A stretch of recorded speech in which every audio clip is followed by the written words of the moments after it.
Bonjour à tous. Comme annoncé hier, aujourd'hui nous allons effectuer un ponçage complet. Donc comme vous le savez, le ponçage s'effectue avant et après le travail. Il sert à plusieurs choses. Tout d'abord, créer un lien avec le poney ou le cheval, vérifier son attitude, voir ses réactions. On n'oublie pas que c'est un animal dont il faut que l'on prenne soin et dont on est responsable.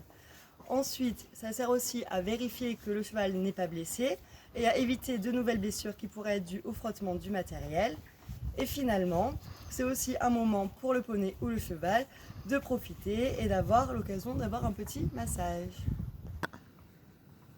Alors pour cela, je vais vous présenter le matériel nécessaire. Donc tout d'abord, nous avons l'étrille, américaine ou en plastique. Dans les deux cas, elle sert à décoller le poil et la boue séchée du corps du poney. L'étrille américaine est en fer, elle est donc plus dure, risque de blesser le poney, donc on préfère éviter et privilégier l'étrille en plastique pour les enfants et les débutants. La brosse suivante est le bouchon. Elle est là pour complémenter l'utilisation de l'étrille. Et celle-ci, on peut s'en servir sur les membres et sur la tête en faisant attention aux yeux, à la différence de l'étrille qu'on ne passe que sur le dos, le ventre et toutes les parties charnues. La troisième brosse à utiliser est la brosse douce. Elle sert à enlever les restes de poussière, à enlever le plus gros de la poussière.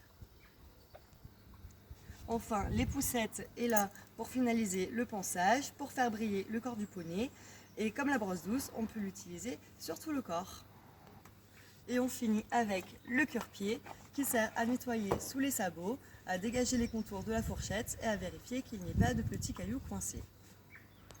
Pour récapituler, nous avons l'étrille américaine, l'étrille en plastique, le bouchon, la brosse douce, les poussettes et le cure-pied. Comme vous l'avez remarqué, avant toute chose, je me suis équipée de mon casque, qui est obligatoire pour venir s'occuper de son poney. Et bien sûr, on n'oublie pas les règles de sécurité, qui sont ne pas crier, ne pas courir et ne pas se placer derrière les fesses du poney.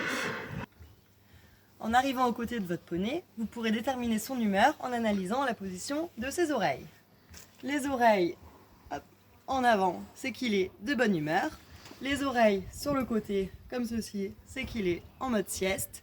Et les oreilles en arrière, comme ça, c'est un signe d'agacement qu'il faut surveiller.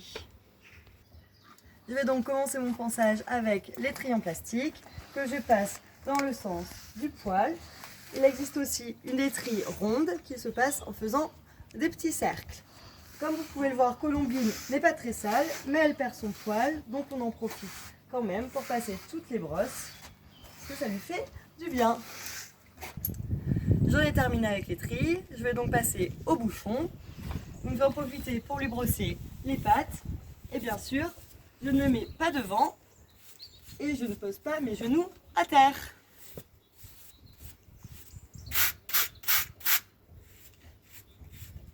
C'est bon, hein?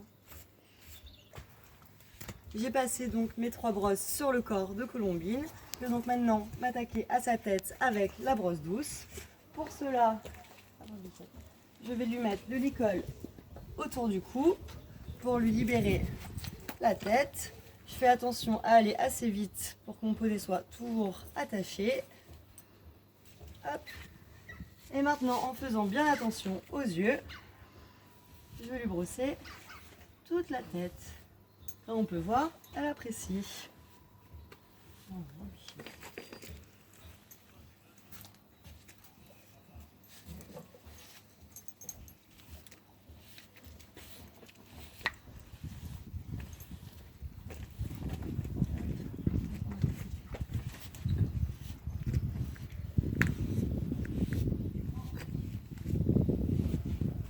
Voilà.